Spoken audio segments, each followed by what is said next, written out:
So inilah dia Avita Nova 250 yang kacau S-Max V2 V3 dekat depan dan S-Max V1 dekat belakang.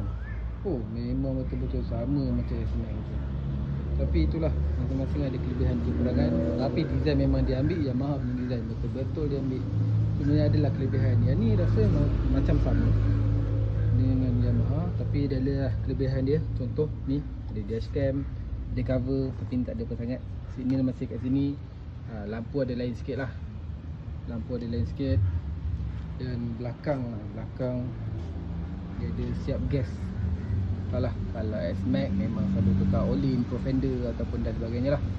Tapi satu benda yang dia tak boleh lawan S-Max ini memang dia tak boleh lawan lah.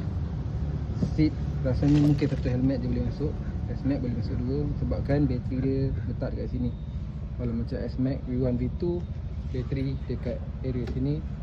Untuk S-Max V3 bateri kat area sini. So dia dua-dua tak ada lock lah. So dalam tak boleh lah. Dalam jugalah, tapi kecil lah. Dalam pun kecil. Yang kanan lagi dalam, yang kiri lagi dalam daripada kanan. Tapi itulah, memang betul-betul ini menang kat dia lah kot. Memang betul-betul tiru design Yamaha. Oh, dia ada ni lah, boleh adjust lah. Okay, cuma itulah, rasa-rasa kurang. Dia ada pakai design Yamaha. Conversi boleh masuk ke tak? Okay, itu je. Okay, bye.